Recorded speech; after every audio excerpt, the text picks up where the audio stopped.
நண்பர்களை வணக்கம். குடியாத்தம் குமரன். நேற்று இரவு தென்காசியில் ஒரு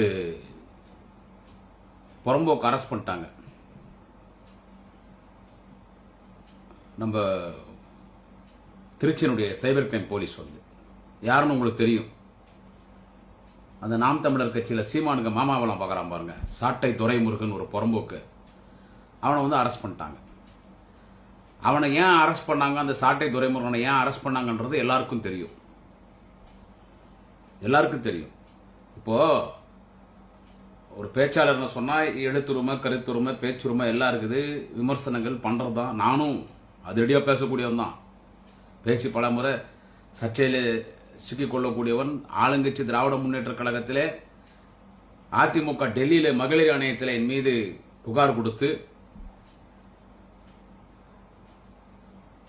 அகில இந்திய மகளிர் ஆணையினுடைய உறுப்பினராக இருக்கக்கூடிய பாஜகவை சேர்ந்த திருமதி குஷ்பு சுந்தர் அவர்கள் மூலமாக என் மீது புகார் கொடுத்து எஃப்ஐஆர் ஆகி வாரண்ட் ஆகி கமிஷனர் ஆஃபீஸில் போய் அரெஸ்ட் பண்ணி பைலில் வெளியே வந்தேன். ஸோ ஒரு வழக்குகள் வரும். பேச்சாளர் நான் பேச வேண்டியதுதான், ஆல்ரெடியே பேச வேண்டியதுதான்.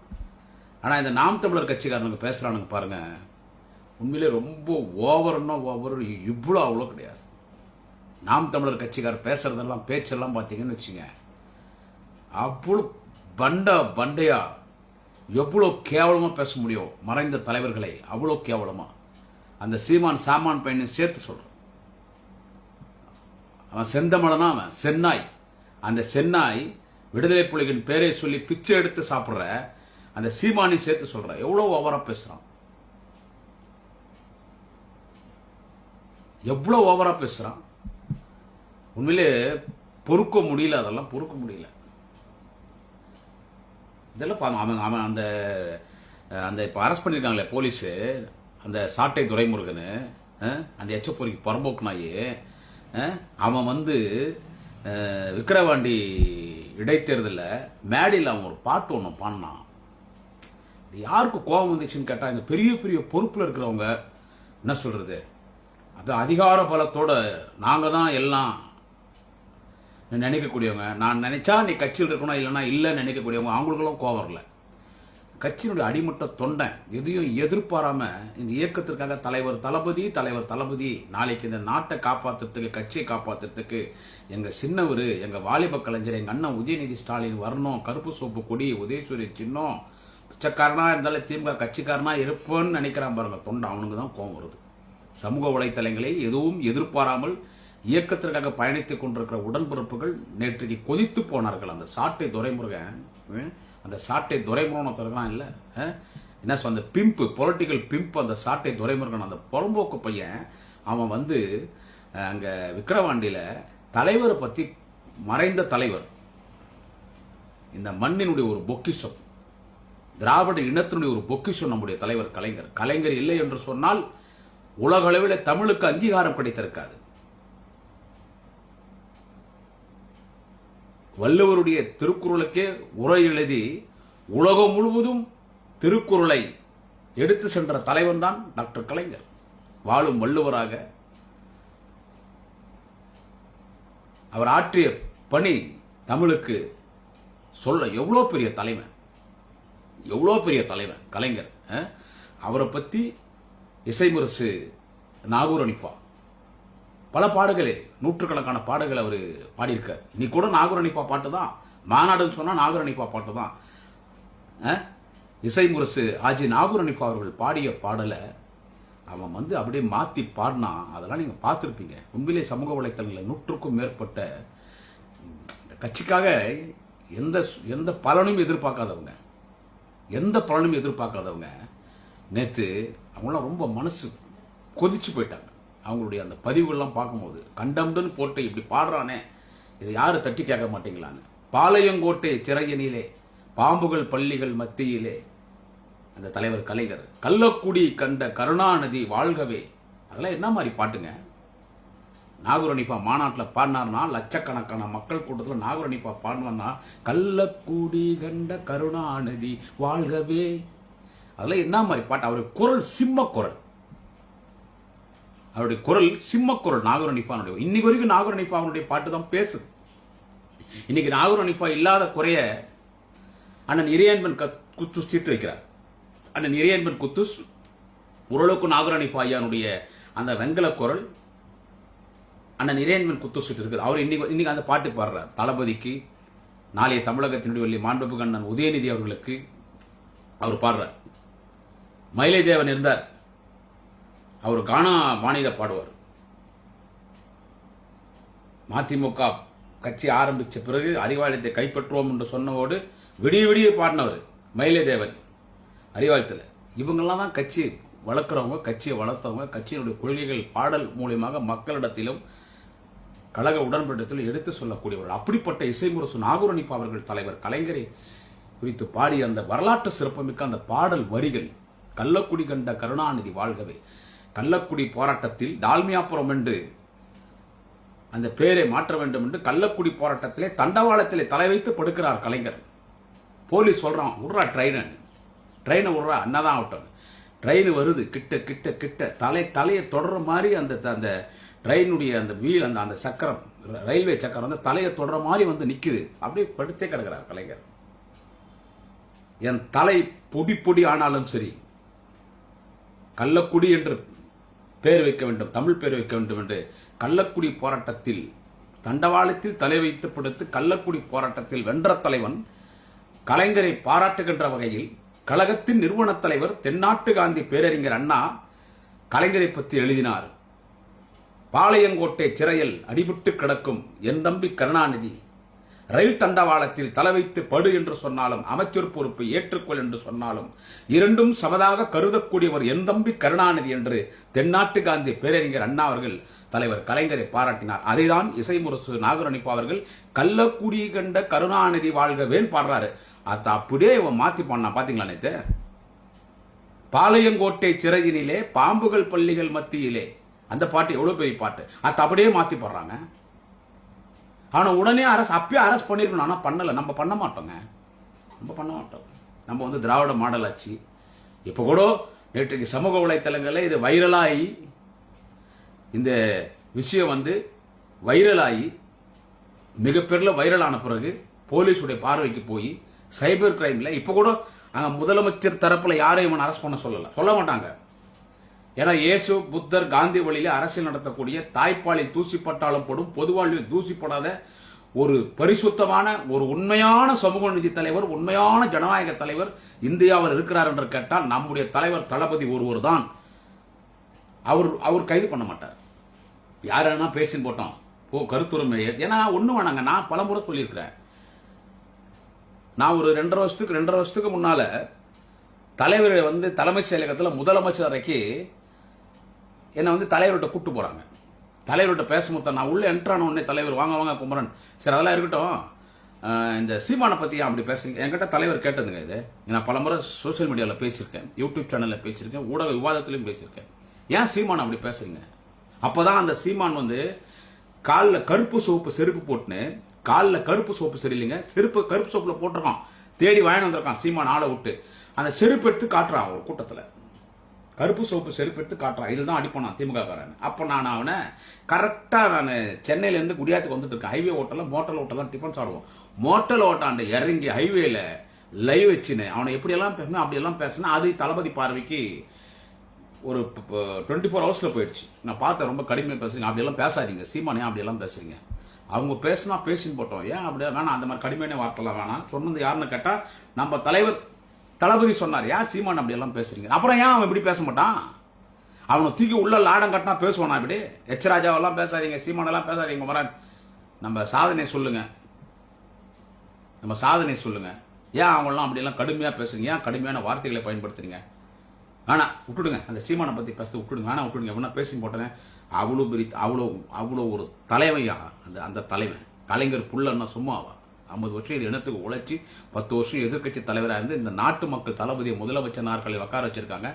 ஆரவாரிக்கு போந்த நாதாரி நாயங்களா, அசந்த நேரத்தில் ஆடு மாடுக்கு பிறந்த வக்காளி, டே உங்களுக்கெல்லாம் இவ்வளோ பேசுவதுன்னா எங்களுக்கெல்லாம் எவ்வளோடா கோபம்.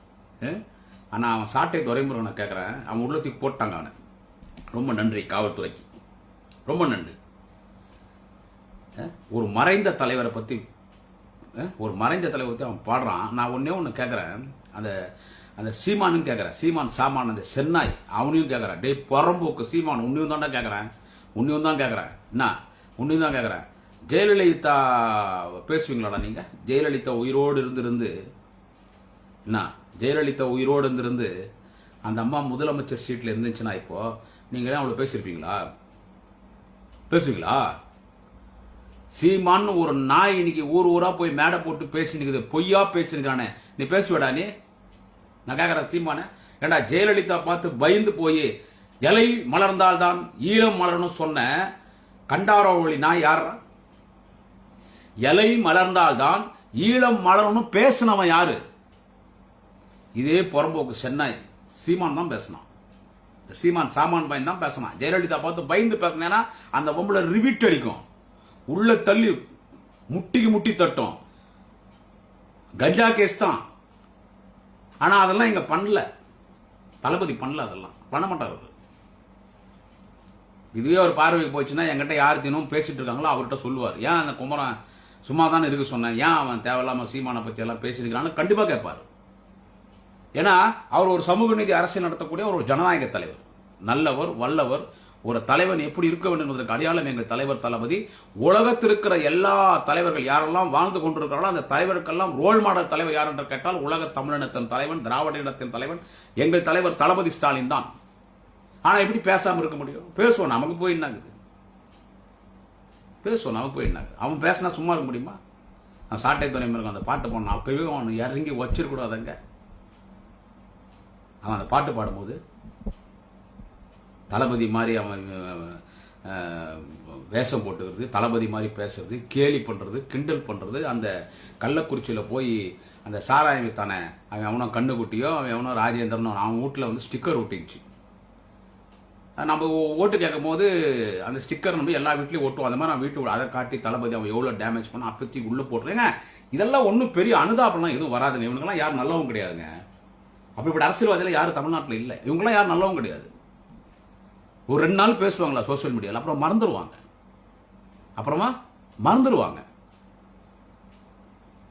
அவன் நாம் தமிழர் கட்சிக்காரன் எவ்வளோ பேசுகிறான். அவன் 4 பேர் அவன் ஒன்றும் இல்லை. நான் இப்போ இந்த இதில் பார்த்தேன் சோசியல் மீடியாவில், கள்ளக்குறிச்சியில் நம்ம திராவிட முன்னேற்ற கழகத்தின் உடன்பிறப்புகள் எல்லாம் ஒரு 100க்கும் மேற்பட்ட 200 பேர் கையில் கொடி பிடிச்சின்னு ஓட்டு கேட்டு போட்டுக்கிறாங்க.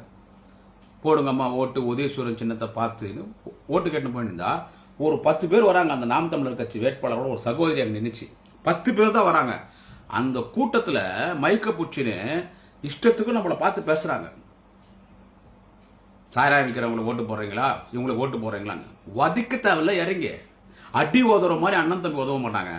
அதிரடியோ பேசுறாங்க. நடக்கிறது நடக்கட்டும். அவங்க பேசுறாங்க நாம் தமிழர் கட்சிக்காரன். நம்ம ஆளுங்க சும்மா போயிடுறாங்க. எல்லாத்தையும் ரொம்ப அவங்கள்ட்ட தேர்தல் நடத்தணும். அது கரெக்டாக தான், அவங்க பண்ணது கரெக்டாக தான். நான் குறை சொல்ல வரல. எவ்வளோ திமுரு அவனுக்கு. அவனை 4 இடத்துல லாடம் கட்டி நம்ம ஆளுங்க அவனை அந்த அரசியல்கள் விட்டா பேசுவான். அவன் நாம் தமிழர் கட்சிக்காரன். அவன் அவ்வளோ பெரிய கட்சி. அவன் இளைஞர்களை வந்து ஏமாத்தி வசியம் பண்ணி இன்னைக்கு இளைஞர்கள் வச்சு அவங்க வாழ்க்கையெல்லாம் இன்னைக்கு கேள்விக்குறியா இருந்தாடா. டே சீமான் பையா, ஒன்றும் இல்லை. இப்போ இந்த விஜய் வந்துட்டோம், வெளியே வந்துட்டோம். இன்னும் விஜய் கட்சி ஆரம்பிச்சு சும்மா ஒரு கட்சி ஆரம்பிச்சுறாரு. இதில் திமுக கடுகளவும் பாதிப்பு இல்லை. விஜய் கட்சி ஆரம்பிக்கிறதுனால, மரியாதைக்குரிய நடிகர் விஜய் அவர்கள் கட்சி ஆரம்பிக்கிறதுனால திமுகவுக்கு கடுகளவும் பாதிப்பில்லை. திமுகவின் வாக்கு வங்கிக்கும் கடுகளவும் பாதிப்பில்லை. விஜய் கட்சி ஆரம்பிக்கிறதுனால எவன் பொழப்பு நாரப்போகுது, எவன் டப்பா டான்ஸ் ஆட போகுது, எவனுக்கு டவுசர் லூஸ் ஆக போகுதுன்னா அந்த சென்னாயி, அந்த புறம்போக்கு நாயி, அந்த சீமான் புறம்போக்கு தான். அவங்க கிட்ட இப்ப நீ ஏமாத்தி வச்சுக்கிற பாரு இந்த சின்ன பசங்க அத்தனை பேர் அங்கே போயிடுவாங்க. அப்போ நீ நடுரோட்ல தட்டேந்து நிக்கணும். நடுரோட்ல நீ தட்டேந்து நிக்கணும். என்ன நீ புடிக்கிட்ட எண்ணத்துக்காக? அவன் பேசுறாங்க. அவனுக்கு உள்ள போட்டாங்களா? என்ன சொல்றது? அவனுக்கு உள்ள அதானே சொல்றேன். ஜெயலலிதாவெல்லாம் இவனுக்கு இதுதான் பேசியே இருக்க மாட்டானுங்க. இப்ப நம்ம எதுவும் பண்ணாங்கன்னு அவனுக்கு பேசுறானுங்க. இப்ப அவனை உள்ள போட்டாங்க நேத்து அந்த சாட்டை துரைமுருகனை. என்ன தூக்கி உள்ள போட்டாங்க. அவங்க மாவு கட்டெல்லாம் போட்டால் கொஞ்சம் நல்லா இருக்கும். லெஃப்ட் ஹேண்டில் ஒரு மாவு கட்டு, ரைட் ஹேண்டில் ஒரு மாவு கட்டு, லெஃப்ட் லெக்கில் ஒரு மாவு கட்டு போட்டால் கொஞ்சம் நல்லா இருக்குன்னு காவல்துறை அன்போடு பண்போடு வேண்டி விரும்பி கேட்டுக்கொள்கிறேன். போட்டா இவன் பேசுறான், இன்னைக்கு காலையில் இவன் பேட்டி கொடுக்குறான், நான் அதே பாட்டு பாடுறேன், என்ன முடிஞ்சா கைது பண்ணி பாருங்க, அதே பாட்டு இவன் பாடுறாங்க, அதே பாட்டை இவன் பாடுறான். சீமா அந்த சீமானுக்கு கூட்டி கொடுக்குற வேலை மாமா வேலை பார்க்கறான் பாரு, அந்த சாட்டை துரைமுருகன். அவன் எந்த பாட்டு பாடினான்னு சொல்லி போலீஸ் அவனை அரெஸ்ட் பண்ணாங்களோ அதே பாட்டை சீமான் பாடுறான். முடிஞ்சா என்ன கைது பண்ணிப்பார், முடிஞ்சா என்ன கைது பண்ணிப்பார். டேய் என்ன பண்றதுடா, தலைவராக வரவங்க ரொம்ப நல்லவங்களா இருக்கக்கூடாது, ரொம்ப நல்லவங்களா இருக்கக்கூடாது, ரொம்ப ஜனநாயகவாதியெல்லாம் இருக்கக்கூடாது, கொஞ்சம் சர்வாதிகாரியாக கூட இருக்கணும். ஆனால் அது எங்கள் தலைவர்கிட்ட இல்லை. வாட் இஸ் ஸ்பெல்லிங் ஃபார் சர்வாதிகாரம்னு கேட்பார் எங்கள் தலைவர். அவர் ஒரு ஜனநாயகவாதி. அவர் நான் 1000 முறை சொல்வேன், இயேசு புத்தர் காந்தி ஒளியில் அரசியல் நடத்தக்கூடிய ஒரு தலைவன், கலைஞர் இதயத்தை இரவலாக பெற்று கலைஞராகவே அரசியல் நடத்தி கொண்டிருக்கிற தலைவர் தளபதி. அவர் அதெல்லாம் பண்ண மாட்டார். அதனால தான் உன்ன மாதிரி கண்டவனுக்கு பிறந்த, அசந்த நேரத்தில் ஆடு மாடுக்கு பிறந்த அந்த சீமான் சாமான் சென்னாய் மாதிரி புறம்போக்கு பசங்க நீங்கள்லாம் பேசி நிற்கிறீங்க. இன்னைக்கு இந்த இனத்துக்காக என்ன பண்ணிட்டாரு கலைஞர் கேட்குறேன், உன்னை செருப்பால் அடிக்கலாமா வேணாவா? கலைஞரை பார்த்தாட கேட்குற இந்த இனத்துக்காக என்ன பண்ணாருன்னா, கலைஞர்னா ஏதுரா நம்மெல்லாம் ஒடுக்கப்பட்ட பிற்படுத்தப்பட்ட மிகவும் பிற்படுத்தப்பட்ட தாழ்த்தப்பட்ட பட்டியலின மக்கள், இஸ்லாமியர்கள், கிறிஸ்துவர்கள், சிறுபான்மை மக்கள், இவங்களெல்லாம் இன்னைக்கு இந்த சமுதாயத்தில் உயர்ந்த நிற்க வச்சது, இடஒதுக்கீடு பெற்று தந்தது எல்லாமே கலைஞர் அந்த ஒரு தலைவன் தான்டா. தலைவர் கலைஞர் இந்த மண்ணிலே பிறந்து இந்த மண்ணிலே எப்பொழுது காலடி எடுத்து வைத்தாரோ அவர் மீண்டும் மண்ணுக்கு செல்லும் வரை அந்த தலைவன் கலைஞர் வாழ்ந்த ஒரு நிமிடமும் வரலாறு வரலாறு வரலாறு வரலாறு வரலாறு. இந்த இனத்துக்காக என்ன பண்ணாருன்னா, ஒரு இனத்தை அழிச்சாருன்னா, யாரா இனத்தை அழிச்சாங்க நான் கேட்கிறேன் சீமான. அந்த இனத்தின் பேரை சொல்லி பிச்சை எடுத்து சாப்பிட்ற புறம்போக்கு பையன் நீ. இனம் இனம் என்று ஈழம் ஈழம் ஈழம்னு பேசி தமிழ் தேசியம் தமிழ் தேசியம் பேசுற நீ தமிழ் தேசியத்துக்கு ஈழத்துக்காக நீ என்னடா போடுங்கண்ண? நான் சீமான கேட்கிறேன், நீ என்னடா போடுங்கண்ண? நீ புறம்போக்கு என்னடா நீ போடுங்கண்ண? நான் சீமான கேட்கிறேன். உலகம் பூரா போய் பிச்சை எடுத்தடா ஈழத்தமிழுக்காக நான் இருக்கிறேன்னு சொல்லி சாவு வீட்டில் போனா நான் வைப்பேன். பணத்தில் நெத்தி காசு ஒட்டிருப்பாங்க, மாலை போடுற மாதிரி நெத்தி காசு திருடின்னு வந்துட்டானா. அப்படி சாவு வீட்டில் போய் திருடி சாப்பிட்ட எச்சோ பொறுக்கி புறம்போக்கு நான் இதனடா நீ சீமான். நீ உலகம் ஃபுல்லா போய் உன் கொடியை வச்சு வசூல் பண்ணிட்டு இப்போ நீ எங்கன்னா போக முடியுதா? காரி துப்புறான். உன்னால இலங்கைக்கு போக முடியுமா? இப்போ அங்க இலங்கை அரசாங்கத்தால் உனக்கு எந்த ஆபத்து? நீ ஒரு வெத்து வெட்டுன்னு அவங்களுக்கு தெரியும். அங்க இருக்கிற இலங்கை தமிழர்கள் உன்னை செருப்பத்துன்னு அடிக்கிறான். இலங்கைக்குள்ள போனீங்கன்னா இலங்கை தமிழர்களும் உன்னை செருப்பத்துன்னு அடிப்பான். எங்க பேரை சொல்லிடா பிச்சை சாப்பிட்ற புறம்போக்கு நாயன்னு. எத்தனை ஆயிரம் கோடி கிடா நீ சீமான். அன்னைக்கு நீ வந்துட்டு நீ சொந்தக்காரன் ஏதுடா அவனுக்கு பணம்? உனக்கு பொம்பளை பொறுக்கி, நீ பொம்பளை பொறுக்கி வாய் திறந்த அதெல்லாம் உண்மை பேசுறடா நீ. ஒரு இனத்தை யார் அழிச்சாங்க? டேய், விடுதலை புலிகளுக்காக ஆட்சி இழந்தவரா டாக்டர் கலைஞர். விடுதலை புலிகளுக்காக ஆட்சி இழந்த தலைவன் டாக்டர் கலைஞர். ஈழத்தமிழர்களுக்காக விடுதலை புலிகளுக்காக தன்னுடைய சட்டமன்ற உறுப்பினர் பதவியை ராஜினாமா செய்த தலைவர் டாக்டர் கலைஞர். மறைந்த இனமான பேராசிரியர், கழக பொதுச் செயலராக இருந்த இனமான பேராசிரியர். விடுதலை புலிகளால் பாதிக்கப்பட்ட கட்சி திமுக தான். எனக்கு எல்லாமே எம்ஜிஆர் தான் சொன்னார். விடுதலை புலிகளின் தலைவர் தம்பி வேலுப்பிள்ளை பிரபாகரன் எவ்வளவோ நிதி உதவி எல்லாம் கலைஞர் கொடுத்து எவ்வளோ கூட்டும் போது கூட இல்லை எம்ஜிஆர் தான். எம்ஜிஆர் போனவர் தானே பிரபாகரன். நான் அவரை இங்க குறை சொல்லி பேசல. எனக்கும் பிரபாகரன் மீது எனக்கும் ஒரு தமிழன் என்கின்ற முறையில் எனக்கும் மரியாதை உண்டு, அளவு கடந்த மரியாதை உண்டு. நானும் அவருடைய ஆதரவாளன் தான். நீ எல்லாம் பிராடு பையன் சீமானெல்லாம் துட்டு சம்பாதிக்கிறதுக்கு ஈழத்தமிழர்னு பேசுற. நாங்கெல்லாம் உணர்வோட பேச. அப்பெல்லாம் நாங்கள் பெங்களூர்ல இருக்கிறோம், இங்க கூட இல்லை. அப்பயே எங்களுக்கு அந்த உணர்வு உண்டு. அப்பெல்லாம் சோசியல் மீடியாவது எதுவும் கிடையாது. ஒரு வீட்டில் போன் இருந்தாலும் அவன் பெரிய பணக்காரன், போன் டிவி இருந்தா அந்த நேரம். அப்பவே 4 பேர் சொல்லி எங்களுக்கு அந்த உணர்வு இருந்துச்சு. நீ பரதேசி பையன், நீ வந்து பொறுக்கி பையன், நீ வந்து பொய்ய பேசிக்கின்னு ஆட்சி அளந்தாரா கலைஞர். ஆட்சியே போச்சு. அன்னைக்கு தேர்தலில் மறைந்த தலைவர் ராஜீவ்காந்தி அவர்கள் ஸ்ரீபெரும்புத்தூர்ல விடுதலை புலிகள் மனித வெடி கொண்டால் ராஜீவ்காந்தி அவர்கள் இறக்காமல் இருந்தால் அன்னைக்கு திமுக தான் ஆட்சிக்கு வந்திருக்கும். தொடர்ந்து கலைஞர் தான் இந்த நாட்டில் முதலமைச்சர் இருந்திருப்பாரு. தொடர்ந்து திமுக தான் ஆட்சிக்கு வந்திருக்கும். அதிமுக ஒரு கட்சி ஃபீல்டுக்கு வந்திருக்காது. ஜெயலலிதா ஒரு பெண்மணி இந்த நாட்டிலே முதலமைச்சர் நாற்காலியில் அமர்ந்திருக்க மாட்டார். அன்றைக்கு ராஜீவ்காந்தி இறந்த காரணத்தால் அந்த பழியத்துக்கு திமுக மேல போட்டாங்க. அப்போ எவ்வளவு விடுதலை புலிகளால் திமுக எவ்வளவு பாதிக்கப்பட்டு இருந்தாலும் அதை ஏற்றுக்கொள்கிறது திமுக, அதை பெருமையா கருதுகிறது திமுக. ஒரு இனத்திற்காக ஆட்சி போனால் போகட்டும், அலுவல் போனால் போகட்டும், பதவி போனா போகட்டும், உயிரே போனால் போகட்டும், நம் லட்சக்கணக்கான மக்கள் ஈழத்திலே வாழ வேண்டும், அவர்களுக்கு விடுதலை வேண்டும் என்று குரல் கொடுத்த தலைவன் டாக்டர் கலைஞர். திமுகவின் எத்தனையோ முன்னணி தலைவர்கள். எவ்வளவு பாதிப்பு, எவ்வளவு பாதிப்பு, அதையெல்லாம் சகித்துக் கொண்டார் தலைவர் கலைஞர். எம்ஜிஆர் தான் கண்மூடித்தனமா ஆதரித்தார் மரியாதைக்குரிய வேலுப்பிள்ளை தம்பி பிரபாகரன் அவர்கள். அவர் எம்ஜிஆருடைய ஃபாலோவர். ஈழத்தமிழுக்காக கலைஞர் குரல் கொடுத்தனால ஆட்சி போச்சுரா, எம்எல்ஏ பதி போச்சுரா, எல்லாமே போச்சுரா. ஆட்சி கலைச்சாங்கடா. எதுக்கடா ஆட்சி கலைச்சாங்க? விடுதலை புலிகளை திமுக ஆதரிக்கிறது, விடுதலை புலிகளை தமிழ்நாட்டின் முதலமைச்சர் திமுகவின் தலைவர் டாக்டர் கலைஞர் ஆதரிக்கிறார் என்று ஆட்சியை கழிச்சாடாடே ஒக்கால ஓலி சீமான். ஏன் தலைவனை பார்த்து, ஏண்டா ஏன் தலைவனை பார்த்து ஒரு இனத்தை அழிச்சவனை பார்த்து என்னடா புடிக்கிட்ட நீ இந்த இனத்துக்காக? அங்க எங்கேயோ போய் ஒரு போட்டோ எடுத்துட்டு அவர் பிரபாகரன் கிட்ட, அவளோட போட்டோ உண்மையா இல்ல மார்பிங்கான்னு தெரியல. என்ன பொய்டா பேசுறடி. ஆனா காமெடியா போகுதுன்னு வச்சுக்கோ, நீ பேசுறதெல்லாம் எவ்வளோடா பொய்யா பேசுற. மாசக்கணக்கில் அங்கே தங்கியிருந்தானா, அப்படியே ஆமையோட பிரித்து போட்டோடனே அதுதான் வந்து அது பேர் என்ன சொல்லுவாங்க, அந்த போட்டு மாதிரி உக்காந்து போவாங்களே ஓடையா, அது அப்படியே உக்காந்து போவானா. ஆமையோட திருப்பி அதில் வந்து தண்ணியில் உட்காந்து கூப்பிட்டு போவாங்களாம். அங்கே போயிட்டு ஆமைக்கறியாக கொடுத்தாங்களாம். இட்லி போடுங்கன்னா அப்படியே ஆமைக்கறியாக வருமா. Machine gun AK-47 machine gun கொடுத்தாங்களாம். அதெல்லாம் சுட்டு பார்த்தானா. இவனுக்கு வந்து பயிற்சி கொடுத்தாங்களாம். இவன் படுத்துனே இருந்தானா அப்படியே பிரபாகரன் இவன் மடியில் படுத்துக்கு வரான். அப்புறமா இவனை பேச சொல்லி பிரபாகரன் சிரிப்பாரான். பிரபாகரன் இவன் அப்படியே பாராட்டி பேசுவாரான். ஐயோ எப்பா பொய் பொய் பொய் பொய் இவன் பேசுறான் பாடுறா பொய். எப்படா அந்த கட்சிக்காரனுங்க பொறுத்துக்கிறீங்க? ஒரே பொய், ஒரே பொய்.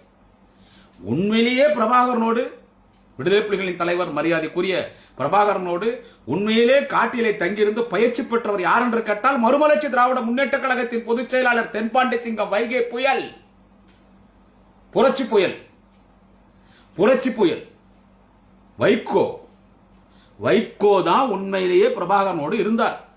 கள்ளத்தோணியில வைகோ போனார்னு எவ்வளவு பெரிய பிரச்சனை ஆச்சு. அப்போ பிரபாகரனை போய் கள்ளத்தோணியில போய் வைகோ பார்த்து மாத கணக்கிலே வவுனியா காட்டில இருந்து அங்கே விடுதலை புலிகளோடு பயிற்சி பெற்றார் வைகோ என்று அவர் மீது மத்திய உளவுத்துறை அவரை கண்காணித்த பொழுது வைகோவை காப்பாற்றிய தலைவன் டாக்டர் கலைஞர். வைகோ தான் போனார். எல்லா ஆதாரம் இருக்குது, வீடியோ இருக்கு. அவர் பிரபாகரனோட இருக்கிறது, சாப்பிடுறது, அவர் கண் வச்சுன்னு போறது, காட்டில் பயிற்சி எடுக்கிறது, அந்த அணிவகுப்பில் நிக்கிறது, அவர் யூனிஃபார்ம் போட்டுன்னு, அதெல்லாம் இப்ப கூட பார்த்தா புல் இருக்கு உடம்புல. அவர் எப்ப அதெல்லாம் பேசியிருக்காரா? திமுக எத்தனை பேர்? பொள்ளாச்சியில் உமாபதினு ஒருத்தர் இருக்காரு, இன்னைக்கும் இருக்காரு. பொள்ளாச்சியில உமாபதி டைரக்டா விடுதலை புலிகளோட தொடர்பில் இருந்தவர். பிரபாகரன் அவரோட மிக நெருக்கமாக இருந்தவர். அவங்களே யாருன்னா வெளியே பேசிக்கிறாங்களா? அவங்கள வெளியே யாருன்னா பேசிக்கிறாங்க?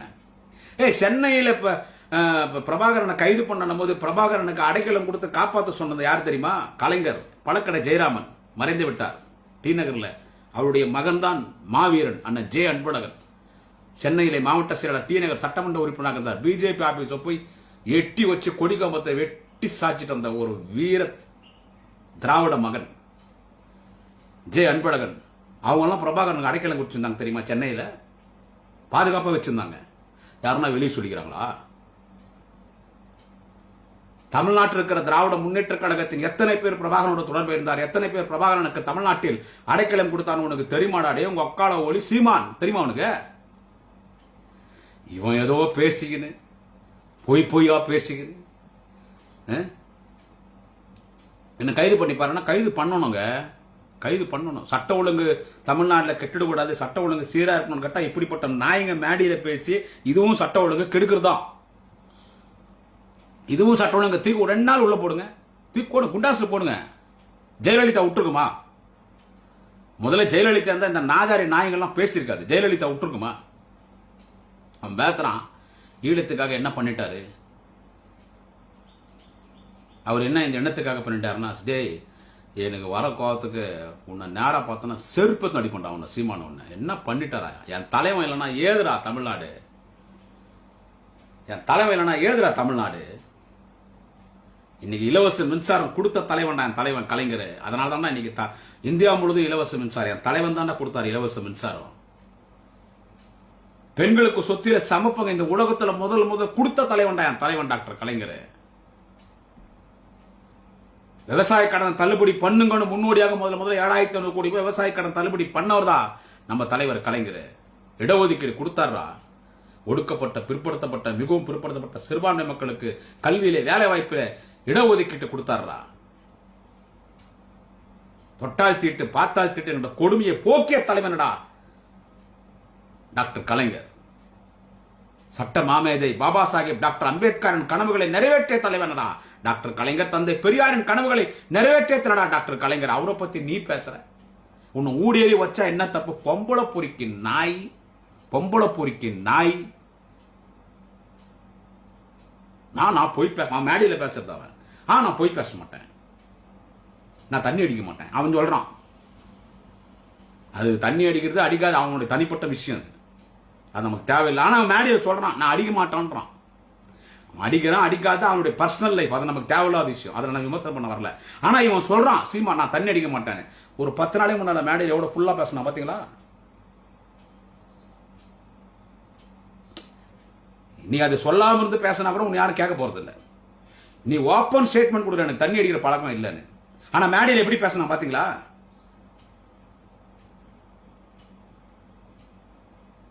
நீ எளிமையான தலைவனடா. இவன் மீட்டிங் போனானா அவனுக்கு ஸ்டார் ஹோட்டலில் தான் ரூம் போடணும், ஃபாரின் சரக்கு ஒரு புல்லு வாங்கி கொடுக்கணும். அப்புறம் சோ அவ எவ்வளோ ஒத்தி 50 பேர் கல்யாணம் பண்ணிக்கிறாள். அவளுக்கும் இவனுக்கும் ஒன்றும் சம்பந்தம் கிடையாது. அவ எவ்வளோ ஒத்தி இப்போ போலீஸ்கார கூட விடல பையனை 50 பேர் கல்யாணம் பண்ணிக்கிறா ஒருத்தி. எங்க தாராபதி எங்க அரெஸ்ட் பண்ணாங்க 50 பேர் கல்யாணம் பண்ணிக்கிறா. இவனை கல்யாணம் பண்ணது அவனுக்கு தெரியாது, அவனுக்கு கல்யாணம் பண்ணது அவனுக்கு தெரியாது. பாவம் ஒருத்தனை கல்யாணம் ஆகி ஃபர்ஸ்ட் நைட்டுக்கு உள்ள போகும்போது இதுதான் நமக்கு ஃபர்ஸ்ட் நைட்டு அவன் நினச்சின்னு இருப்பான். அவளுக்கு இது 100வது நைட்னு அவனுக்கு தெரியாது. அந்த 50 கல்யாணம் பண்ணா பார், அவதான் அவளுக்கும் இந்த சீமானுக்கும் எந்த வித்தியாசம் கிடையாது.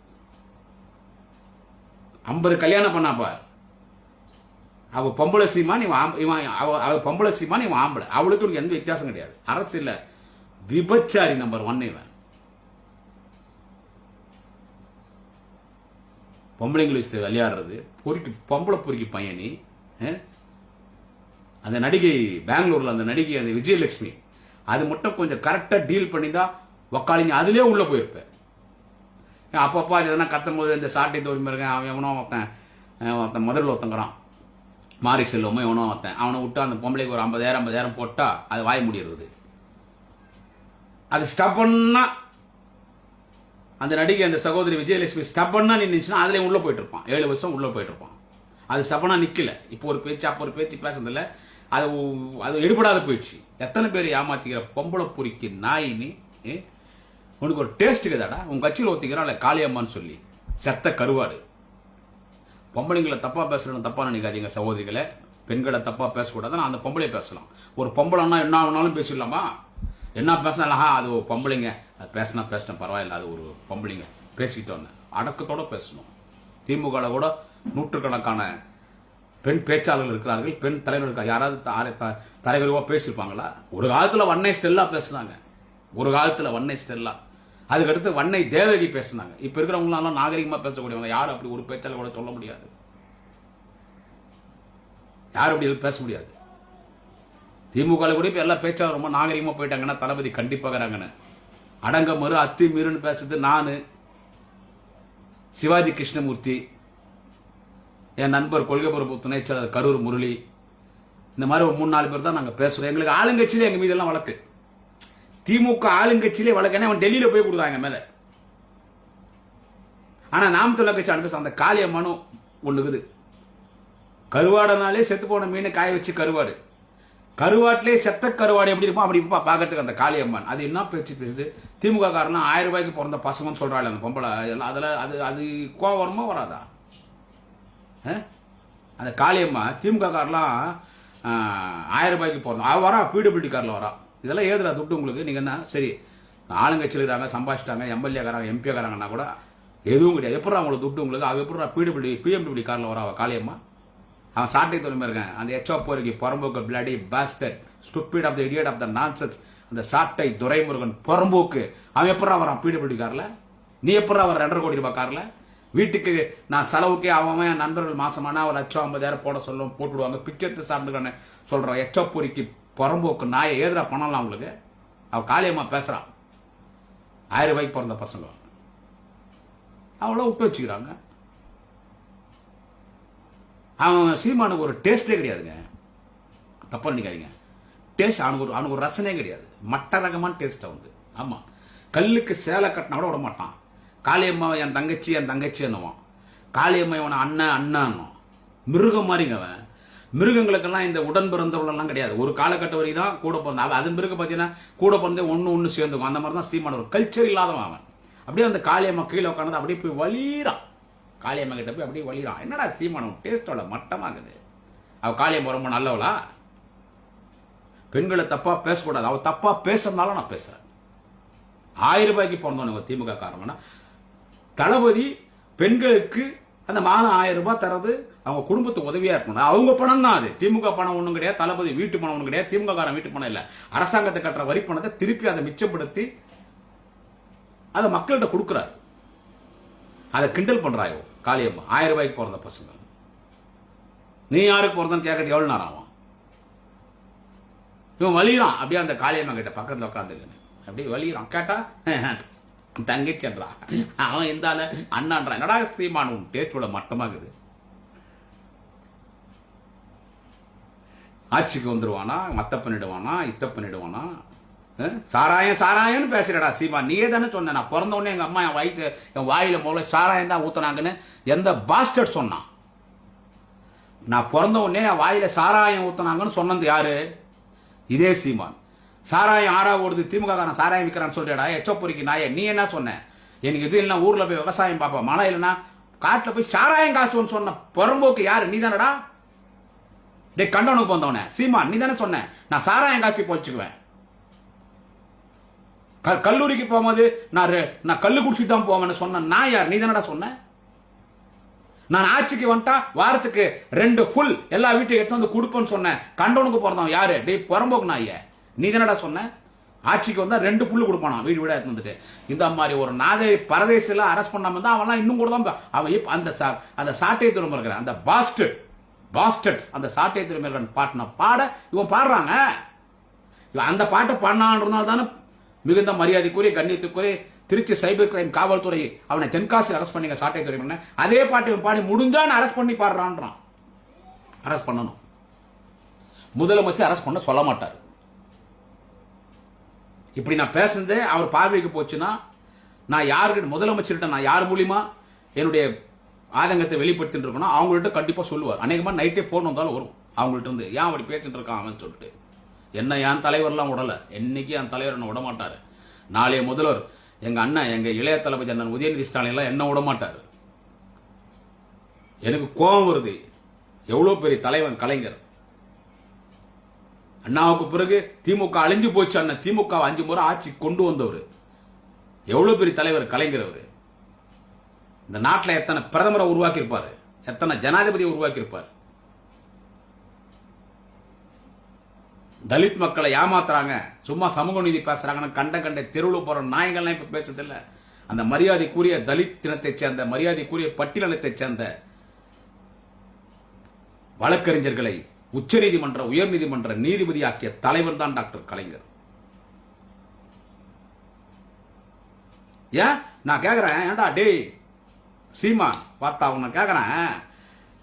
மறைந்த அம்மையார் செல்வி ஜெயலலிதா சட்டமன்றத்தில் பிரபாகரனை பத்தி அந்த அம்மா என்ன பேசுனாங்க? அப்ப எங்கடா போயிருந்த உங்க அம்மா? அப்படி எங்க போயிருந்த? சீமான கேக்குறேன், அப்ப எங்கடா போயிருந்த?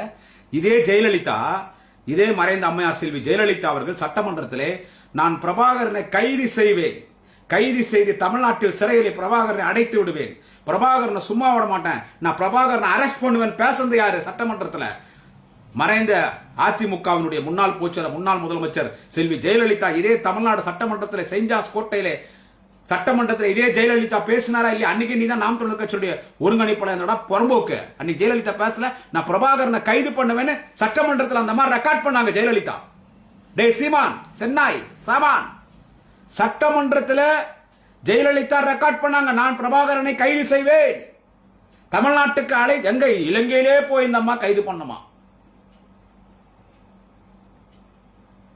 அந்த கூட்டத்தில் ஒரு துரோகி கருணான ஒருத்தன் வெளியே போய் தான் பிரபாகரனை காட்டி கொடுத்தான். இல்லை அவர் அவ்வளவு சீக்கிரம் பிடிச்சிருக்க முடியாது. கொஞ்சம் இருந்தா தனிகளை வாங்கிட்டு இருப்பாரு.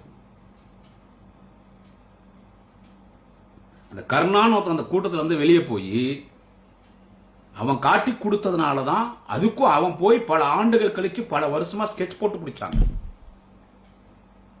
வீரமரணம் அணிச்சிட்டார், விட்டுத்தல்லு வீரமரணம் அணிச்சிட்டார் பிரபாகர். இந்த வரலாறுலாம் அந்த அந்த கண்டவனுக்கு பாருந்த அந்த பிளடி பாஸ்டர்ட், அந்த பிம்பு, என்ன சொல்றது, அவன் பேச மாட்டான். அந்த சென்னை அந்த சாமான் பையன் பிச்சைக்கார நாய், அவன் பேச மாட்டான். அவன் சொன்னாங்க 1 மணி நேரம் டைம் கொடுத்தாங்க. நான் சொல்றதுனால வழக்கம் பரவாயில்லை, எவ்வளோ பார்த்தாச்சு.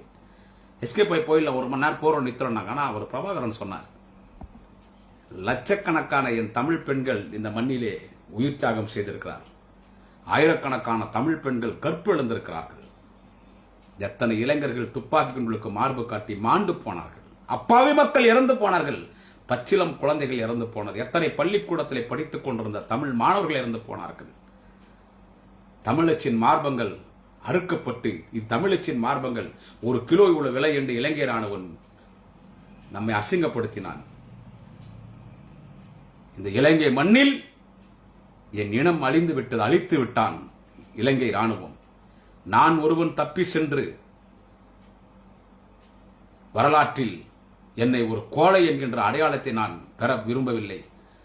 போரிடுகிறேன், கடைசி வரை போரிடுகிறேன். மாண்டால் இந்த இனத்திற்காக மாண்டேன் என்ற வரலாற்று சொல்லட்டும். வீரவரணம் அடைகிறேன். இந்த போர்க்களத்திலிருந்து தப்பி செல்கிற ஒரு கோழை நான் இல்லை என்று சொல்லி போரிட்டார், வீரமரணம் அடைந்தார். இதெல்லாம் இந்த பிரபாகரன் பேரை சொல்லி ஊரே மாத்திர சீமான் இதெல்லாம் பேசுவானா? அவன் பேசுவானா? அதெல்லாம் பேச மாட்டான். அவன் பேச மாட்டான். அதெல்லாம் பேச மாட்டான். இன்னும் உனக்கு தான் என்ன உணர்வு இருக்கிற மாதிரி, மற்றவனுக்கெல்லாம் இல்லாத மாதிரி. அவன் ஆட்சிக்கு வந்துருவானா? காலத்துக்கு நின்று உன்னை நம்பி வந்தவங்கன்னா நடுவோடு தான் நிற்கணும். எனவே இவன் மேல நடவடிக்கை எடுக்கணும் காவல்துறை. ஒரு மறைந்த தலைவரை வந்து அவன் பாடினான்னு அவனை அரெஸ்ட் பண்ணி அதே பாட்டை இவன் பாடிக்கிறான்.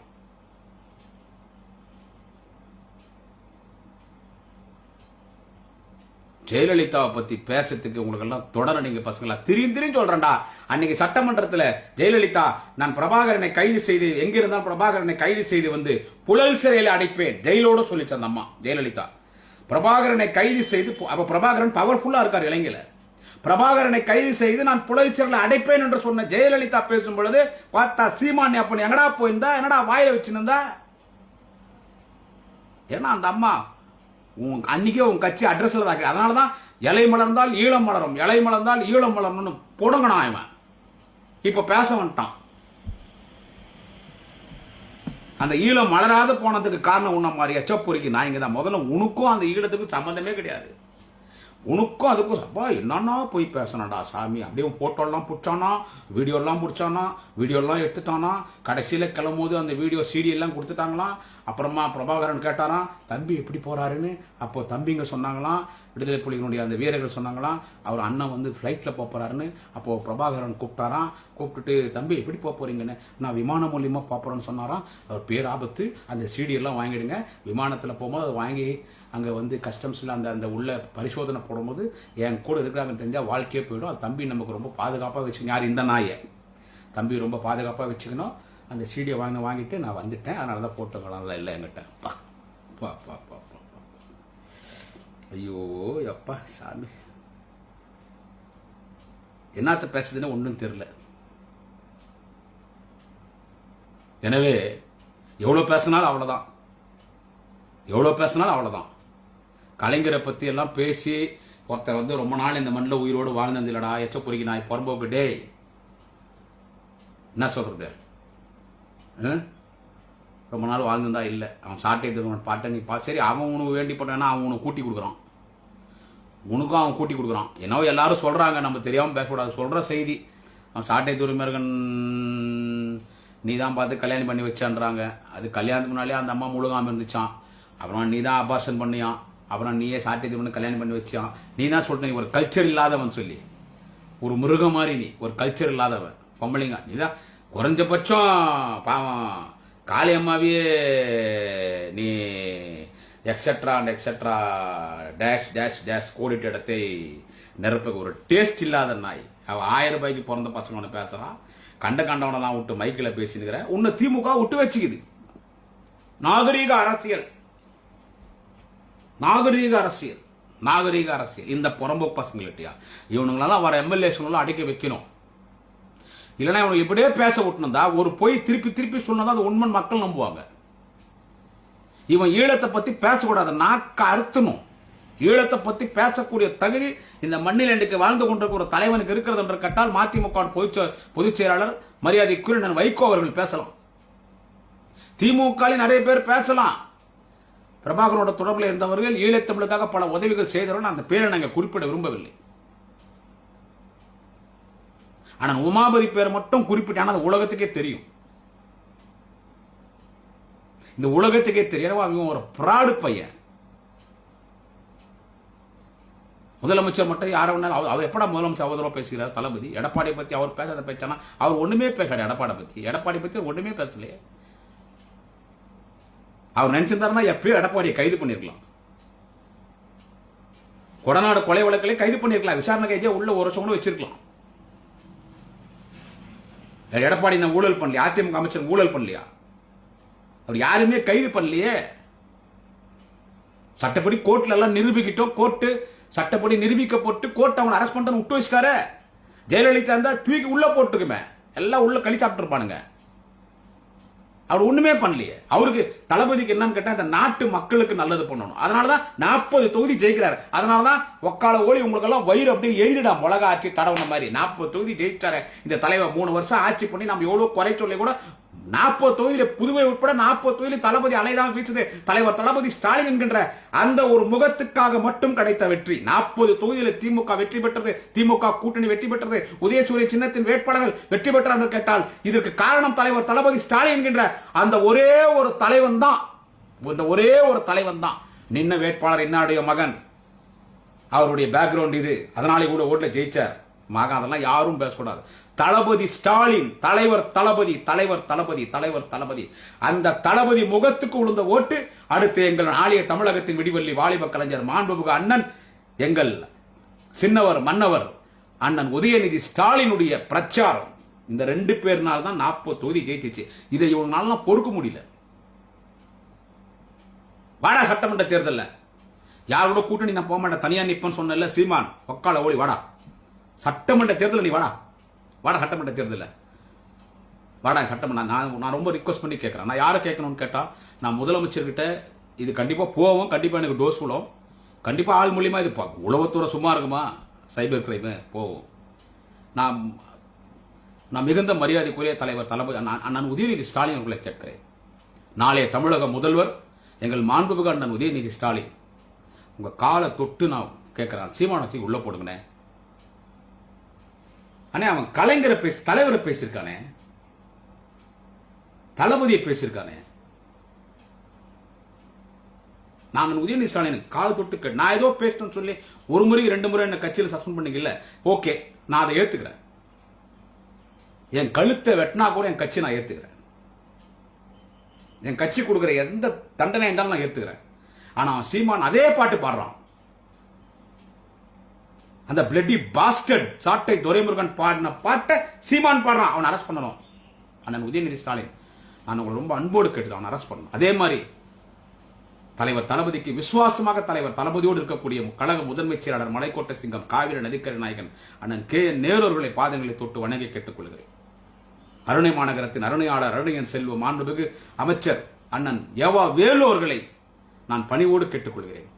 கழக கொள்கை பரப்பு செயலாளர் திராவிட ஆழ்வார் அண்ணன் டாக்டர் ஜெகத் ரட்சகன் அவர்களை நான் பாதங்களில் தொட்டு நான் மிகுந்த பணிவோடு கேட்டுக்கொள்கிறேன். கழகத்தினுடைய இணை அமைப்பு செயலாளர் மிகுந்த மரியாதை கூறிய அண்ணன் தொண்டர்களின் குரல் அண்ணன் அன்பகம் கலை அவர்களை நான் மிகவும் மரியாதையோடு கேட்டுக்கொள்கிறேன். சென்னையிலே தலைவர் தளபதி அவர்களோடு இருக்கக்கூடிய மாண்புமிகு அமைச்சர் அண்ணன் மா சுப்பிரமணியம், மாண்புமிகு அமைச்சர் அண்ணன் சேகர் பாபு, நான் எல்லாரையும் பணிவோடு கேட்டுக்கிறேன். நீங்க தான் தளபதிட்ட பேசுற இடத்துல இருக்கீங்க. நீங்க வேலூர் மாவட்ட செயலாளர் இளம்புயல் அணைக்கட்ட சட்டமன்ற உறுப்பினர் மிகுந்த மரியாதைக்குரிய அண்ணன் ஏபி நந்தகுமார் அவர்களை நான் பணிவோடு கேட்டுக்கொண்டேன். தலைவர்கிட்ட சொல்லி இந்த சீமான் அரசு பண்ண சொல்லுங்க. அவன் தளபதியை பேசினான்றதுக்காக இல்லை, அதை அவர் எடுத்துக்க மாட்டார் பெருசா. அவன் தலைவரை பத்தி என்ன பண்ணான்னு அவ்வளோ நல்ல அவன் பேசுனதெல்லாம் எங்க ரொம்ப கோவம் வருது எனக்கு. என்ன சொல்றது, அவன் சீமான் வக்கால ஊழி அவனை விடக்கூடாது. அவனை தூக்கி உள்ள போடுங்க, குண்டாஸ்ல போடுங்க. அவன் வந்து அந்த சவுக்கு சங்கர், அந்த செருப்பு சங்கர் சப்போர்ட் பண்றாங்க. அவன் என்ன தப்பா, சவுக்கு சங்கர் தப்பா பேசிட்டான். டே சீமான் வாத்தா டே, அவன் என்னடா பேசினான் சவுக்கு சங்கர்? அவன் கலைஞரை பத்தி பேசினா, தளபதி குடும்பத்தை பத்தி பேசினா, அண்ணன் உதயா பத்தி பேசினா, மாப்பிள்ளைய பத்தி பேசினா, என்னென்னவோ பேசினா, அமைச்சரை பத்தி பேசினா. அப்பெல்லாம் அவனை கைது பண்ணல. அவன் ஒரு முறை கைது பண்ணாங்க அந்த செருப்பு சங்கர்னு கேட்டா, அவன் வந்து நீதிமன்றத்தினுடைய நீதிபதிகளை தவறா பேசினா, கண்டம் ஆஃப் த கோர்ட் நீதிமன்ற அவதூறு வழக்கில் அவனை கைது பண்ணாங்க. கவர்மெண்ட் கைது பண்ணல. இந்த முறை ஏன்டா அவனை கைது பண்ணாங்க? பெண்களை பத்தி தப்பா பேசினாண்டா. நான் காளியம்மா பத்தி பேசணும்னு கேட்டா ஓவரா பேசுறான்றதுனால தான் பேசுறேன். ஓவரா பேசுற அதனால தான் பேசுறேன். 1000 ரூபாய்க்கு பொண்ணுங்க திமுக காரனுங்க ஒருத்தி பேசுறானா அவளுக்கு என்ன மரியாதை விட வேண்டியது?